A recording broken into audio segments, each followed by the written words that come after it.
Hello friends, good morning all of you. कैसे हैं आप लोग? तो दोस्तों, आज हम पढ़ेंगे व्यक्तिगत विभिन्नता के बारे में। जैसा कि आपके सीटेट का जो कैंपेन चल रहा है, इस समय आपकी सीटेट की क्लास जो है बहुत अच्छे से चलाई जा रही है। अब तक के यूट्यूब के सबसे बड़े, एक तरह से सबसे बड़ा कैंपेन चलाया जा रहा है, जो कि यूट्यूब पर ही पूरा सिलेबस कवर कराया जा रहा है। CTET, UP TET, MP TET और जितने भी ऑल इंडिया टेट जितने भी हैं, जितने भी परीक्षाएं होती हैं टेट से टीचर से संबंधित, और उसमें साइकोलॉजी आते हैं दोस्तों। तो आप ये समझिए कि सारे टेट यहाँ पर करवाया जा रहा है, बिल्कुल कवर करवाया जा रहा है। आपको किसी प्रकार की चिंता करने की ज़रूरत नहीं है। आप सिर्फ और सिर्फ हमारी वीडियो को देखिए और हमारे द्वारा प्रोवाइड की गई नोट्स को आप 2 से 3 बार रिवीजन कर लीजिए। आपको मैं गारंटी लेता हूं कि आपका क्वेश्चन कहीं से नहीं फंसेगा। आपका 100% क्वेश्चन सही होगा, इस बात की मैं गारंटी लेता हूं आप सभी लोगों से। ठीक है, देखो जैसे जैसे अभी देखो कुछ लोगों के व्यूज हमारे कम होते जा रहे हैं। उसका एक कारण है, साइंटिफिक रीज़न ये है, जब इजी सब्जेक्ट आते हैं तो ज़्यादा से ज़्यादा लोग देखते हैं, और जैसे ही कठिन सब्जेक्ट आते हैं, यानी कि कठिन टॉपिक जो आता है, कठिन जब चैप्टर आ जाता है तो लोग देखना बंद कर देते हैं। देखिए, अगर आप अपने सिलेबस से आप भाग रहे हैं तो आप समझिए कि आप तैयारी नहीं कर रहे हैं दोस्तों। इसका मतलब है कि आप अच्छे से तैयारी नहीं कर रहे हैं, आप सीरियस कैंडिडेट नहीं हैं, you are not serious candidate. अगर आप सीरियस कैंडिडेट होते तो आपको कोई भी टॉपिक हो, चाहे वो व्यक्तिगत विभिन्नता हो, चाहे हार्ड टॉपिक हो, चाहे इजी टॉपिक हो, आप सारे टॉपिक को पढ़ेंगे। ठीक है, लेकिन कुछ लोग क्या करते हैं, सिर्फ इजी टॉपिक को पढ़कर उनको लगता है सिलेक्शन हो जाएगा। तो इट्स नॉट पॉसिबल दोस्तों, ऐसा संभव नहीं है और ना ही हुआ है, ना ही होगा दोस्तों। क्योंकि सिलेबस आपका जितना भी ऐड ऑन किया गया, हर सिलेबस में हर एक टॉपिक से 1 या 2 क्वेश्चन आते हैं। अभी जो एडवांस सिलेबस के रूप में कुछ चैप्टर मैं कलेक्ट कर रहा हूँ, आप तक पहुँचा रहा हूँ। आप ये समझिए कि यहाँ से 1 या 2 क्वेश्चन नहीं, बल्कि आपके आधे से ज़्यादा क्वेश्चन यहीं से पुटअप किए जाते हैं। आप जानते हो, यदि आप थोड़ा से भी एग्जामिनर के माइंड सेट को समझते हो तो आप बहुत अच्छे से प्रदर्शन कर सकते हो। मैं आपको बताता हूँ थोड़ा से। देखो, एग्जामिनर क्या करता है, अभी तक जो क्वेश्चन पूछे जा रहे थे, हर एक चैप्टर से जो क्वेश्चन पूछे जा रहे थे, जितना इजी चैप्टर था सारे क्वेश्चन पूछे जा चुके हैं। ठीक है, अब क्वेश्चन उनको पूछना जो है, सिलेबस तो बहुत बड़ा है, तो सिलेबस के कुछ अन्य पार्ट से उनको पूछना है, और जो कि उनका एक अगला कदम माना जाता है। ठीक है, और हम लोग क्या करते हैं, बस जितने भी हैं जो बिल्कुल छोटे छोटे हलवा जैसे क्वेश्चन रहते हैं उसको हम पढ़ते हैं, जो कि हमारे एग्ज़ाम के लिहाज से बिल्कुल ऐसे क्वेश्चन नहीं आते हैं। ठीक है, आपको जो भी पढ़ाया जा रहा है यहाँ से क्वेश्चन आपको 100% मिलेंगे दोस्तों। ठीक है, यहाँ तक कि मैंने अगर अपनी विश्वसनीयता जगाने के लिए कि हाँ मैं सही पढ़ा रहा हूँ, या मेरे यूट्यूब चैनल पर सही पढ़ाया जा रहा है, या हमारे इस प्लेटफॉर्म पर सही पढ़ाया जा रहा है, यहाँ तक कि मैंने क्या किया है, आपको प्रीवियस ईयर के क्वेश्चन भी सॉल्व करवा के देखा है और दिखाया है कि हाँ सही आपका सारा टॉपिक चल रहा है दोस्तों। आप पूरा सिलेबस कवर करिए, उसके बाद आप टेस्ट दीजिएगा। मैं गारंटी लेता हूँ कि आपका 30 में से 27 से 28 क्वेश्चन आपका 100% सही होगा। ठीक है दोस्तों, तो आइए अब शुरू करते हैं आज जो हम पढ़ेंगे व्यक्तिगत विभिन्नता के बारे में। उससे पहले कि मैं आप सभी लोगों से कहना चाहूँगा, जो लोग भी इस वीडियो को देख रहे हैं या जो लोग भी इस चैनल पर नए जुड़ रहे हैं, आप लोग सब्सक्राइब जरूर किया करें, और साथ ही साथ आप अपने कमेंट में राय भी दिया करें। और जो लोग जुड़ चुके हैं उनसे मैं कहूँगा कि आपको जो भी क्वेश्चन दिया जाता है, देखो आप लोगों में थोड़ी सी कमी है। जो लोग हमारे स्टूडेंट पहले से जुड़े हुए हैं, जो सिर्फ तैयारी कर ही रहे हैं, उनके अंदर एक कमियाँ ये देखी जा रही है कि आपको कोई क्वेश्चन दिया जाता है कि कमेंट में क्वेश्चन का आंसर दीजिए, तो आप लोग देते नहीं हैं। इट्स अ रॉन्ग मेथड दोस्तों। ठीक है, यह गलत विधि है, ऐसा नहीं करना चाहिए। आपको सारे क्वेश्चन का आंसर देना चाहिए। अभी मैंने आपको प्रीवियस में, कल ही के क्वेश्चन में मैंने कुछ कुछ क्वेश्चन दिया था, कल के प्रीवियस ईयर का कल क्वेश्चन दिया था। उसमें क्या हुआ कि बहुत सारा कोई नहीं दिया उसका कमेंट में जवाब, सिर्फ वीडियो को देखने के पश्चात वीडियो को ऐसे बंद कर दिया गया जैसे कि एक तरह से किताब को बंद कर देते हैं। तो आपका ऐसी गतिविधि नहीं होनी चाहिए। आपको हमेशा रिस्पॉन्स करना चाहिए कि हाँ, आप जो मेरे द्वारा पढ़ाया जा रहा है, जो प्रीवियस ईयर का क्वेश्चन दिया जाता है, उसको आप सॉल्व करके ज़रूर भेजा करें। ठीक है, तो आइए शुरू करते हैं, आप किसी और बात की चर्चा ना करते हुए दोस्तों। तो जैसे कि आज हम पढ़ेंगे व्यक्तिगत विभिन्नता का अर्थ क्या होता है। सबसे पहले आप अपने माइंड को यहीं पर लाइए, सीधा आप क्लास में लाइए अपने माइंड को और बिल्कुल ध्यान दीजिए। आप कल्पना कीजिए एक बार, व्यक्तिगत विभिन्नता क्या हो सकती है दोस्तों। इंडिविजुअल डिफरेंसेस क्या हो सकते हैं, इंडिविजुअल डिफरेंसेस क्या हो सकते हैं दोस्तों। आप लोग एक बार खुद सोचिए। ये तो आपके सामने जो एक तरह से स्क्रीन पर जो दिखाई दे रहा है ये तो है, लेकिन आप अपने बारे में सोचिए कि व्यक्तिगत विभिन्नता को हम कैसे देख सकते हैं, व्यक्तिगत विभिन्नता क्या हो सकती है। ठीक है, जब तक आप खुद नहीं महसूस करेंगे आप ये समझिए कि आपको अच्छे से चैप्टर समझ में नहीं आने वाला है। यदि आप बिल्कुल अपने माइंड को सेट करिए, अपने माइंड को कंसंट्रेट करिए, मैं गारंटी लेता हूं कि आपका बहुत अच्छे से क्वेश्चन ही नहीं, बहुत अच्छे से सब्जेक्ट का बहुत अच्छे से टॉपिक ही नहीं बल्कि आपका क्वेश्चन भी कवर अच्छे से हो जाएगा। तो आइए शुरू करते हैं। व्यक्तिगत विभिन्नता का अर्थ क्या होता है। कहा जा रहा है किन्हीं दो व्यक्तियों की आदत, शील गुण, बुद्धि एवं अन्य व्यवहारों में जो अंतर होता है, अन्य व्यवहारों में जो अंतर होता है उसे हम क्या बोलते हैं, व्यक्तिगत विभिन्नता बोलते हैं। व्यक्तिगत विभिन्नता क्या होती है, वे विभिन्नता होती हैं जब दो या दो से अधिक व्यक्तियों की, चाहे हम आदत में देख लें, चाहे उनके शील गुण में देख लें और चाहे हम बुद्धि में देख लें, या अन्य प्रकार के जो व्यवहारों में अंतर हमें दिखाई देता है उसे कहा जाता है व्यक्तिगत विभिन्नता कहा जाता है। जैसे आइए मानता हूं मैं आपको एक दोस्तों मैं आपको बताता हूं, मान लो ए और बी व्यक्ति हैं। अब देखो व्यक्तिगत विभिन्नता, इस व्यक्ति में एक अच्छा शील गुण है, ये क्या करता है, अपने बड़ों की सम्मान करता है दोस्तों, अपने से बड़ों के सम्मान करता है। और यहीं पर ए बी वाला व्यक्ति जो है अपने से बड़ों के सम्मान नहीं करता है। तो यानी कि यहाँ पर हमने क्या देखा, यहाँ पर उसके व्यवहार में हमने देखा कि दोनों में क्या है, व्यक्तिगत विभिन्नता है। ठीक है, इसका कुछ अलग भी विभिन्नता है। इसमें एक विभिन्नता ये है कि अपने से बड़ों का यह सम्मान कर रहा है। और इसमें क्या डिफरेंसेस देखा जा रहा है, बी में यह डिफरेंसेस देखा जा रहा है कि यह अपने से बड़ों का सम्मान नहीं कर रहा है दोस्तों। तो आइए अब जानते हैं कि दार्शनिक के अनुसार क्या होता है व्यक्तिगत विभिन्नता के बारे में। ठीक है, अभी मैंने आपको एक तरह से जनरल भाषा में समझाने का प्रयास किया है। तो दोस्तों सबसे पहले स्किनर जी हैं। स्किनर जी क्या कहते हैं, स्किनर जी के बारे में आइए जानते हैं कि स्किनर जी क्या कह रहे हैं व्यक्तिगत विभिन्नता के बारे में। इनका कहना है कि आज हमारा यह विचार है कि व्यक्तिगत विभिन्नताओं में संपूर्ण व्यक्तित्व का कोई भी ऐसा पहलू सम्मिलित हो सकता है। इनका कहना है कि आज यह विचार है कि व्यक्तिगत विभिन्नताओं में संपूर्ण व्यक्तित्व का कोई भी ऐसा पहलू सम्मिलित हो सकता है जिसको मापा जा सकता है दोस्तों, जिसको मापा जा सकता है। आपको इस बात को ध्यान रखना है, व्यक्तिगत विभिन्नता में जो भी चीज़ें दिखाई देंगी उसको सिर्फ और सिर्फ मापा जा सकता है। यदि नहीं मापा जा सकता है तो वह व्यक्तिगत विभिन्नता के अंतर्गत नहीं आएगा। आपको इस बात को ध्यान रखना है कि व्यक्तिगत विभिन्नता में जो भी चीज़ें दिखाई देंगी, जो भी व्यवहार दिखाई देगा, चाहे वो बुद्धि में हो या किसी भी प्रकार में हो, उसमें क्या होगा कि वह मापा जा सकता है। इस बात को आपको ध्यान रखना है। इसको आपको क्वेश्चन में बहुत अच्छे से, यानी क्वेश्चन सॉल्व करते समय आपको बहुत अच्छे से केयरिंग करना है कि हाँ क्या कहा जा रहा है। तो व्यक्तिगत विभिन्नता जो होती है वह मापा जा सकता है दोस्तों। ठीक है, नेक्स्ट दोस्तों आइए जानते हैं कि व्यक्तिगत विभिन्नताओं के प्रकार एवं पहचान क्या होती है दोस्तों। आखिर हम कैसे पहचान कर पाते हैं कि व्यक्तिगत विभिन्नता हमें दिखाई दे रही है, यानी कि types and identification of individual differences की बात की जा रही है कि कैसे हमें पहचान मिलेगी, कैसे हमें पता चल पाएगा कि व्यक्तिगत विभिन्नता में क्या पहचान है और उनके क्या प्रकार हैं दोस्तों।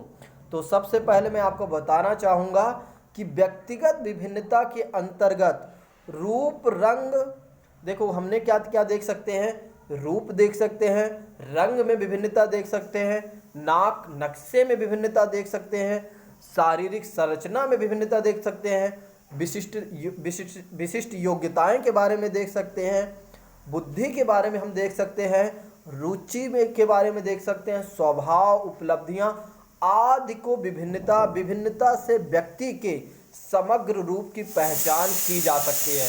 तो दोस्तों, अगर हमें व्यक्तिगत विभिन्नता के रूप में पहचान करना है तो कई ऐसे पहचान हैं जिसके बारे में हम पहचान कर सकते हैं। चाहे हम रंग के रूप में, आप कल्पना कीजिए कि कोई व्यक्ति कैसा रहता है। कोई व्यक्ति गोरे रहते हैं, कोई व्यक्ति काला रहता है, कोई व्यक्ति सांवला बोलते हैं, किसी व्यक्ति को कुछ और बोलते हैं। यानी कि ये हो गया व्यक्तिगत विभिन्नता। नाक और नक्शे में भी देख सकते हैं कि किसी की नाक किसी और प्रकार से होती है। फिर शारीरिक संरचना में भी देख सकते हैं कि कोई व्यक्ति एक तरह से हेल्दी होता है, दूसरा दुबला पतला होता है, या एक लंबा होता है या छोटा होता है। विशिष्ट योग्यताओं के बारे में भी देख सकते हैं दोस्तों, जैसे कि कोई व्यक्ति पढ़ने में बहुत अच्छा तेज होगा, कोई व्यक्ति ऐसा होगा जो पढ़ने में कम सही होगा। बुद्धि के अनुसार यदि हम बात करें, इसमें भी हम डिफरेंसेस दे सकते हैं। कोई व्यक्ति ज़्यादा बुद्धिमान होगा और कोई व्यक्ति कम बुद्धिमान होगा। नेक्स्ट बातें आते हैं रुचि के माध्यम से। किसी व्यक्ति को कहीं और रुचि होगी, कोई ऐसा बालक होगा, अगर हम बालक के परिप्रेक्ष्य में देखें तो कोई बालक ऐसा होगा जिसे खेलने में बहुत ज़्यादा पसंद होगा और कोई ऐसा बालक होगा जिसे खेलने में कम पसंद होगा। तो रुचि के भी हम देख सकते हैं, पहचान कर सकते हैं। स्वभाव के आधार पर भी, स्वभाव के आधार पर कोई व्यक्ति शांत रहता है, कोई व्यक्ति बहुत ज़्यादा बोलता है। तो स्वभाव के आधार पर भी हमें व्यक्तिगत विभिन्नता दिखाई दे सकती है, हम ऐसे भी पहचान कर सकते हैं दोस्तों। तो आपको बहुत अच्छे से समझ आया होगा, आई होप। लेकिन और भी इसमें मैं ऐड ऑन करना चाहूँगा। अगर हम बात करें घर में भाई बहनों में भी विभिन्नता पाई जाती है, अगर हम बात करें कि घर में भाई बहनों से विभिन्नता पाई जा सकती है, तो हाँ, क्लियर, यह बात सत्य है कि घर में भी भाई और बहन में भी विभिन्नता पाई जा सकती है। इतना ही नहीं दोस्तों, जुड़वा बच्चों में भी विभिन्नता पाई जा सकती है। अगर हम जुड़वा बच्चों में भी देखें तब भी वहाँ विभिन्नता हमें दिखाई देती है। इसी परिप्रेक्ष्य में, इसी को ध्यान रखते हुए स्किनर जी ने दोबारा आते हैं और व्यक्तिगत विभिन्नताओं के बारे में अपने दोबारा राय प्रकट करते हैं।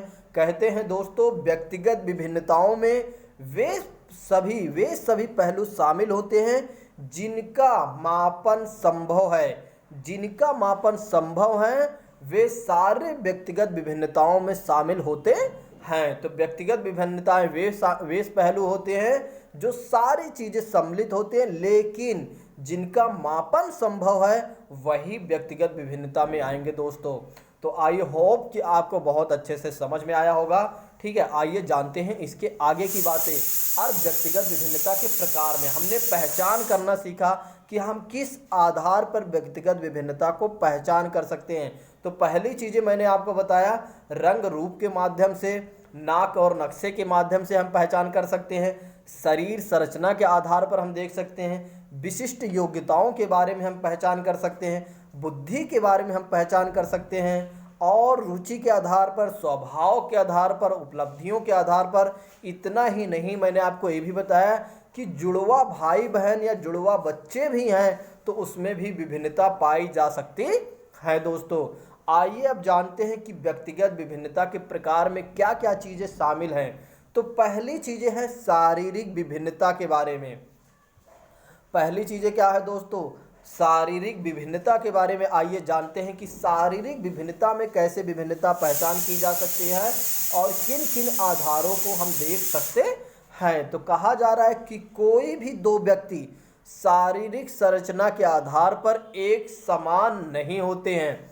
कोई भी व्यक्ति, मान लो हम ले लेते हैं ए और बी व्यक्ति, दो व्यक्ति के ले लेते हैं, इन दोनों में अगर हम बात करें तो शारीरिक संरचना के आधार पर एक समान नहीं है, कुछ ना कुछ अंतर तो दिखाई देगा, चाहे वह अदृश्य अंतर ही क्यों ना हो, या कुछ ना कुछ अंतर तो रहेगा दोस्तों। ये हो गया शारीरिक बात में, शारीरिक आधार में। दूसरी बात ये कहा जा रहा है कि यहाँ तक कि जुड़वा बच्चों में भी 100% समानता नहीं होती है, 100% समानता नहीं होती है शारीरिक रूप से भी। कोई व्यक्ति सुंदर और कोई व्यक्ति लंबा और कोई व्यक्ति ठीक ना। तो कोई व्यक्ति गोरा हो सकता है, कोई व्यक्ति काला हो सकता है, तो कोई बदसूरत हो सकता है। तो इतने सारी चीज़ें शारीरिक रूप से विभिन्नता में हम देख सकते हैं। इनको हम पहचान करने के लिए इतनी सारी चीज़ें विभिन्नता में आ सकती हैं। नेक्स्ट बातें आती है, इस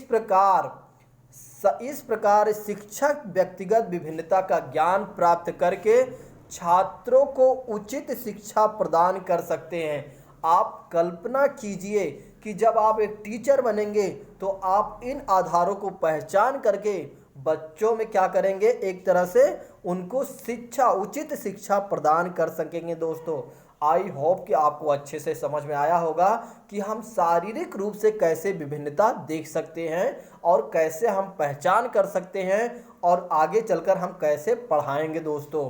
ठीक है, नेक्स्ट आइए बात करते हैं, नेक्स्ट विभिन्नता की बात करते हैं। तो बुद्धि आधारित विभिन्नता में भी हम देख सकते हैं कैसी कैसी बुद्धि में विभिन्नता हमें दिखाई पड़ सकती है और कैसे हम पहचान कर सकते हैं दोस्तों। तो व्यक्तिगत विभिन्नता का दूसरा प्रमुख प्रकार है, व्यक्तिगत विभिन्नता का दूसरा प्रमुख प्रकार है बौद्धिक विभिन्नता। दोस्तों कौन सा है, बौद्धिक विभिन्नता, जिसमें क्या हो है कि सभी व्यक्ति एक सी बुद्धि वाले नहीं होते हैं। कोई बालक प्रतिभाशाली होता है, तो कोई बालक ऐसे होते हैं जो मंद बुद्धि के होते हैं, और कोई बालक सृजनशील होता है, तो कोई बालक ऐसे होते हैं जो पिछड़ा बालक होता है। तो दोस्तों तो सभी व्यक्ति में एक सी बुद्धि वाले नहीं होते हैं, अलग अलग बुद्धि वाले व्यक्ति होते हैं, अलग अलग बुद्धि वाले बालक होते हैं। जैसे कि मैंने आपको क्या बताया कि कोई बालक ऐसा हो सकता है जो बहुत ज़्यादा प्रतिभा वाली यानी प्रतिभावान बालक हो सकता है, कोई ऐसे भी बालक हो सकते हैं जो मंद बुद्धि के भी हो सकते हैं, कोई ऐसे बालक हो सकते हैं जो सृजनशील के हो सकते हैं, और कोई बालक ऐसे हो सकते हैं जो पिछड़े बालक हो सकते हैं दोस्तों। तो अब आपको आई होप कि बहुत अच्छे से समझ में आया होगा कि मैंने आपको पहले व्यक्तिगत विभिन्नता के बारे में बताया है, जिसमें मैंने आपको शारीरिक विभिन्नता के बारे में बताया, फिर दूसरा मैंने आपको बुद्धि आधारित विभिन्नता के बारे में बताया, जिसमें इतना ही नहीं बल्कि यह भी बताया गया है कि इन बालकों की बुद्धि आधारित विभिन्नता का पता बुद्धि परीक्षणों के आधार पर हम लगा सकते हैं। अगर हमें इन बालकों की बुद्धि के बारे में जानना है, विभिन्नता के बारे में जानना है, तो बुद्धि परीक्षण करना होगा। बुद्धि परीक्षण करके हम इनके बारे में पता लगा सकते हैं, जो कि मैंने आपको बुद्धि वाले चैप्टर पढ़ा दिया है। आप एक बार बुद्धि वाले चैप्टर को पढ़ेंगे तो कैसे बुद्धि का परीक्षण किया जाता है दोस्तों, उसमें मैंने बहुत अच्छे से एक्सप्लेन किया हुआ है। ठीक है, नेक्स्ट बातें आती हैं व्यक्तिगत विभिन्नता में, उपलब्धि में विभिन्नता कैसे हम पहचान कर सकते हैं। उपलब्धि में विभिन्नता कैसे पहचान कर सकते हैं दोस्तों, तो विभिन्न बालकों की बुद्धि एवं समझ एक जैसे नहीं होती है। आपको इस बात को माइंड में तो रख ही लेना है कि किसी भी व्यक्ति में एक जैसी कोई भी बातें नहीं होती है, उसमें कुछ ना कुछ तो अंतर होती है, चाहे वह शारीरिक रूप से हो, चाहे वह बुद्धि के रूप में हो, चाहे वह उपलब्धि के रूप में देखी जा सकती है विभिन्नता दोस्तों। तो इसमें कहा जा रहा है उनकी उपलब्धि में भी अंतर होता है। तो कोई बालक ऐसा होता है किसी विषय में उच्च उपलब्धि प्राप्त कर लेता है, तो अन्य विषय में वह कम रहता है। कई ऐसे बालक होते हैं जिनका मैथमेटिक्स बहुत अच्छा होता है लेकिन इंग्लिश में बहुत कम होता है। तो यहाँ पर उपलब्धि इसकी ये हो गई कि हाँ मैथमेटिक्स में बहुत अच्छा हो गया, और अन्य सब्जेक्ट यानी कि इंग्लिश में जो है उसकी कम एक तरह से जानकारी है उसके अंदर। नेक्स्ट बातें आती हैं दोस्तों कि किसी बालक की सभी क्षेत्रों में अच्छी उपलब्धि होती है। किसी बालक की सभी क्षेत्रों में अच्छी उपलब्धि, तो कोई बालक ऐसा होता है जो पिछड़ा होता है दोस्तों। एक आयु तथा परिवार के दो बच्चों में पाई जाने वाली यह विभिन्नता जो होती है वो व्यक्तिगत विभिन्नता का ही परिणाम देखने को मिलती है। कहा जा रहा है दोस्तों कि एक ही परिवार में दो बालकों में पाई जाने वाली यह विभिन्नता जो होती है वह व्यक्तिगत विभिन्नता का ही परिणाम होती है। व्यक्तिगत विभिन्नता का ही परिणाम होती है। तो पहले मैंने आपको क्या बताया, शारीरिक आधार पर, फिर दूसरा मैंने आपको क्या बताया, बुद्धि के आधार पर विभिन्नता, तीसरा मैंने आपको बताया कि दोस्तों उपलब्धि में भी विभिन्नता होती है, जिसका एग्जाम्पल आपको याद रखना है कि कोई व्यक्ति यानी कि कोई बालक बहुत अच्छा हो सकता है किसमें, मैथमेटिक्स में, तो कोई वही बालक ऐसा हो सकता है कि वह इंग्लिश में कम हो। लेकिन कुछ ऐसे बालक भी हो सकते हैं जो सभी क्षेत्रों में उपलब्धि हासिल कर सकते हैं, लेकिन उनमें ही कोई ऐसा बालक हो सकता है जो पिछड़ा भी हो। पिछड़ा उन्हें कहा जाता है जिन्हें एक तरह से जो ज़्यादा हैं उनसे थोड़ा से कम हैं दोस्तों, ठीक है, जो ज़्यादा एक तरह से उपलब्धि हासिल कर लेते हैं उनसे कम में। जैसे कि आप अगर हम बात करें, अगर अभी मैं आपको समझाना चाहूँ तो जैसे जनरल, ओबीसी, एससी दोस्तों, ठीक है, तो ऐसे आप समझ सकते हो। अब नेक्स्ट बात आती है संवेगिक विभिन्नता की बात की जाती है कि संवेगिक विभिन्नता यानी कि इमोशनलिटी की बात की जाती है। इसमें कहा जाता है दोस्तों कि व्यक्तिगत विभिन्नता का अगला प्रमुख क्षेत्र क्या होता है, सांवेगिक विभिन्नता हो सकती है, जिसमें क्या कहा गया है कि बालकों में सांवेगिक विभिन्नता भी पाई जाती है। बालकों में सांवेगिक विभिन्नता भी पाई जाती है। कुछ बच्चे सहिष्णु और कुछ उदार हृदय वाले होते हैं। कुछ बालक ऐसे होते हैं जो सहिष्णु होते हैं और कुछ बालक ऐसे होते हैं जो उदार हृदय के होते हैं। उनमें ही कुछ ऐसे भी बालक होते हैं जो उद्दंड स्वभाव के होते हैं और कोई बालक ऐसे भी होते हैं जो कठोर हृदय वाले होते हैं। तो कुछ बच्चे सांवेगिक रूप से सबल भी होते हैं और कुछ होते हैं अस्थिर चित्त वाले। तो दोस्तों आपको समझ में आया होगा कि सांवेगिक विभिन्नता में क्या क्या हम पहचान कर सकते हैं, जिसमें कि मैंने आपको बताया कुछ बालक ऐसे होते हैं जो सहिष्णु होते हैं दोस्तों, और कुछ बालक ऐसे होते हैं, सहिष्णु मतलब सहनशीलता, ठीक है, कुछ बालक ऐसे होते हैं जो उदार हृदय वाले होते हैं। कुछ बालक ऐसे भी होते हैं, आप कल्पना करते चलिए कि जब आप क्लास 6 और 5 में रहे होंगे तो कुछ बालकों में ऐसे देखने को मिला होगा, और उनमें से आप भी कुछ ना कुछ तो रहे ही होंगे इनमें से, चाहे आप सहिष्णु वाले बालक रहे होंगे, चाहे आप उदार हृदय वाले रहे होंगे, या आपके अंदर उद्दंडता रही होगी, या आप कठोर हृदय वाले रहे होंगे। इसको तो सिर्फ आप ही जान सकते हैं दोस्तों, ठीक है। तो अब आपको बहुत अच्छे से समझ में आ गया होगा कि सांवेगिक विभिन्नता से हम पहचान कर सकते हैं कैसे कि व्यक्तिगत विभिन्नता कैसे होती है। नेक्स्ट बात है दोस्तों, रुचियों में भी विभिन्नता हम देख सकते हैं। रुचियों में भी हम विभिन्नता कैसे देख सकते हैं, कहा जा रहा है कि विभिन्न छात्रों की रुचियां कैसी होती हैं, भिन्न भिन्न होती हैं। किसी को पढ़ने में रुचि तो है, तो किसी को नृत्य में रुचि है, किसी को संगीत में रुचि है, तो कोई बालक ऐसे होगा जिसे पेंटिंग में रुचि होगी। तो आता है रुचि में अंतर के द्वारा भी व्यक्तिगत विभिन्नता का हम पता लगा सकते हैं।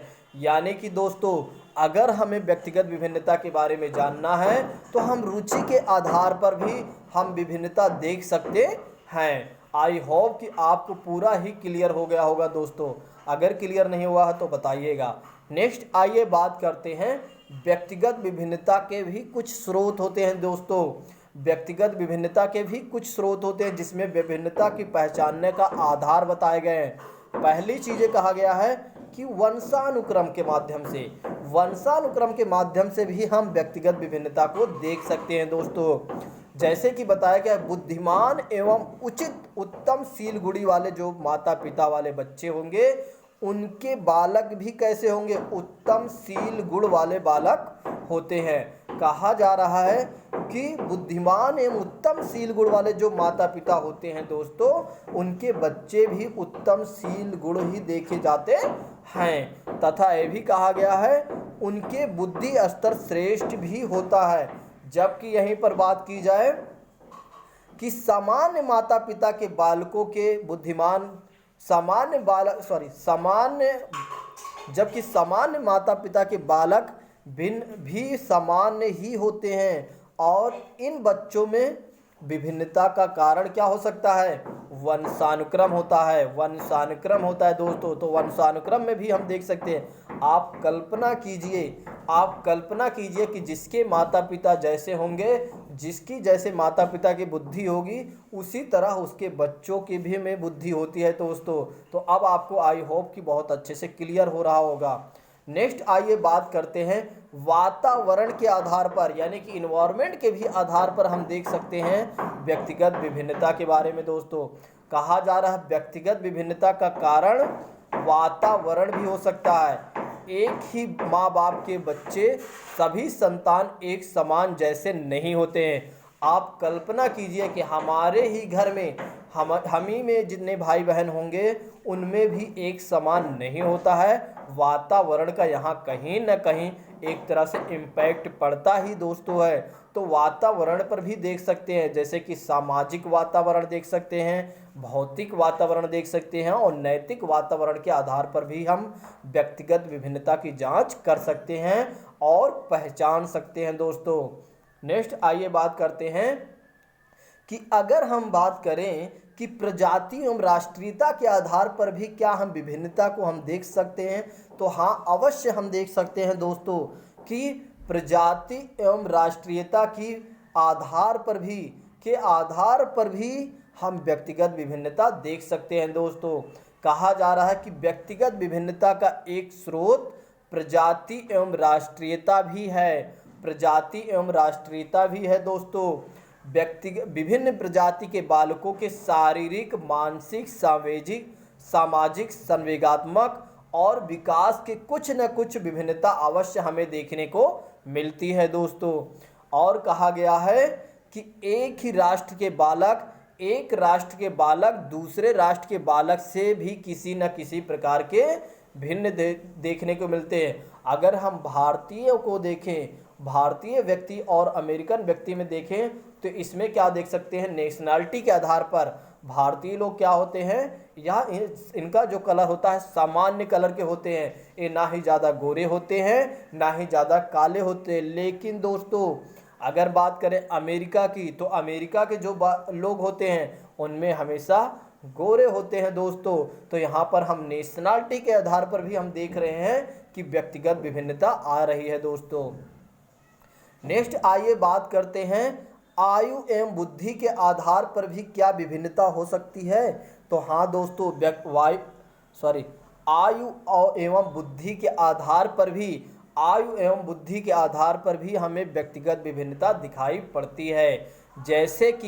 जैसे जैसे व्यक्ति की आयु बढ़ती जाती है, उसका शारीरिक कद और सामाजिक विकास और मानसिक विकास भी अधिक हो जाता है। तो स्पष्ट रूप से हम कह सकते हैं कि यहाँ पर भी व्यक्तिगत विभिन्नता हो सकती है। तो स्पष्ट रूप से भी हम कह सकते हैं कि यहाँ पर भी व्यक्तिगत विभिन्नता पाई जा सकती है। जैसे 8 साल के बालक और 16 साल के बालकों में भी सभी प्रकार की विभिन्नता हमें दिखाई देगी। आप कल्पना कीजिए कि 8 साल बालक में, आप परीक्षण कीजिए, आप अपने कॉपी में लिखिए एक बार कि क्या पहचान हो सकती है। थोड़ा से अपने आप को लिखने का प्रयास किया करें, ठीक है। आप एक बार कल्पना कीजिए कि 8 साल के बालक और 16 साल के बालक में क्या डिफरेंसेस आपको मिल सकती हैं। आप ये समझिए, अगर आपने इतना लिख लिया तो आप हर एक क्रम को बहुत अच्छे से पहचान सकेंगे दोस्तों कि हाँ व्यक्तिगत विभिन्नता हम किन किन आधारों पर माप सकते हैं। एक चीज़ आपको ध्यान रखने वाली बात यह है कि व्यक्तिगत विभिन्नता हमेशा सिर्फ और सिर्फ मापी जा सकती है, तभी वह व्यक्तिगत विभिन्नता में मानी जाएगी दोस्तों, ठीक है। नेक्स्ट बात यह है परिपक्व के आधार पर, मैच्योरिटी के आधार पर भी हम व्यक्तिगत विभिन्नता देख सकते हैं दोस्तों। कहा जा रहा है कुछ बालक मानसिक एवं शारीरिक रूप से अधिक परिपक्व होते हैं, तो उसी में कुछ बालक आयु के दूसरे बालक जो होते हैं वह मानसिक एवं शारीरिक रूप से कम परिपक्व होते हैं। तो कुछ बालक जल्दी मैच्योर हो जाते हैं, कुछ बालक ऐसे होते हैं जो देर में मैच्योर हो पाते हैं। तो यहाँ पर भी देखो हमने किन किन आधारों पे देखा कि हमें व्यक्तिगत विभिन्नता कैसे कैसे हम पहचान सकते हैं और उनका मापन कैसे कर सकते हैं। देखिए दोस्तों, पूरा आप लेक्चर देखा करें और फिर उसके बाद उसका मूल्यांकन करें कि हमने आज क्या सीखा। दोस्तों अगर आप इतना करते हैं तो मैं गारंटी लेता हूं कि आपका 100% क्वेश्चन ही नहीं बल्कि आपके व्यक्तित्व में भी एक तरह से निर्माण हो सकेगा। तो दोस्तों परिपक्व के आधार पर मैंने आपको बता दिया है दोस्तों। तो अब आइए जानते हैं लिंग के आधार पर भी क्या व्यक्तिगत विभिन्नता पहचानी जा सकती है। तो हाँ, अवश्य पहचानी जा सकती है कि व्यक्तिगत विभिन्नता का, व्यक्तिगत भेद का प्रमुख कारण भी एक लिंग भी माना जाता है। अगर क्वेश्चन पूछा जाए कि व्यक्तिगत विभिन्नता में क्या एक प्रमुख कारण लिंग भी माना जा सकता है, तो अवश्य दोस्तों विभिन्नता में लिंग भी एक महत्वपूर्ण कारक रखता है। तो लड़के और लड़के, अगर लड़के के शारीरिक रूप से अधिक रूप से मजबूत होते हैं, अगर हम बात करें लड़के की, तो लड़के जो होते हैं शारीरिक रूप से अधिक मजबूत होते हैं, वहीं पर लड़कियां जो होती हैं वह कम होती हैं शारीरिक रूप से मजबूत। दोस्तों उसके बाद व्यक्ति विभिन्नता के कारण लड़के अधिक क्रोधी भी हमें दिखाई दे सकते हैं, लेकिन वहीं पर लड़कियां जो होती हैं वह कम क्रोधित भी दिखाई दे सकती हैं दोस्तों। तो आई होप कि आपको बहुत अच्छे से क्लियर हो गया होगा। तो मैंने आपको व्यक्तिगत विभिन्नता के बारे में बहुत अच्छे से बता दिया है दोस्तों। अब आप लोग क्या करिएगा, इसका एक और पार्ट बचा हुआ है, तो 2 पार्ट में ये पूरा क्लियर हो जाएगा। ठीक है, तो आप चिंता ना करिए, बहुत अच्छे से मैं एक बार सिद्धांत क्लियर कराऊंगा, तो सारे सिद्धांत एक जगह करूंगा। ठीक है, फिर एक बार हो सकता है अगर समय रहा तो सारे जितने भी दार्शनिक हैं, दार्शनिक की एक अलग वीडियो बना दूंगा। जितने भी दार्शनिक अभी तक हैं उन सारे दार्शनिक को एक जगह में रख दूंगा और चैप्टर के आधार पर कि किस चैप्टर में कितने दार्शनिक हैं दोस्तों, ताकि आपका एक भी क्वेश्चन साइकोलॉजी से गलत ही ना हो। चाहे वो आप टेट दीजिए, चाहे सुपर टेट दीजिए, या आप एक तरह से टीचिंग करिएगा, हमारे द्वारा पढ़ाई गई चीज़ों को आप जाकर कहीं पर भी पढ़ाइए, आप जाकर हमारी नोट्स को उठाकर कहीं पर भी पढ़ाइए। मैं गारंटी लेता हूं कि आपका सारे पढ़ाई हुई चीज़ें ही आएंगी, दूसरी चीज़ें आप कहीं पर गलत नहीं ठहराए जाएंगे, इस बात की भी मैं दावा करता हूं दोस्तों। तो आज के लिए बस इतना रखते हैं। Thank you so much. जय हिंद दोस्तों, थैंक यू सो मच।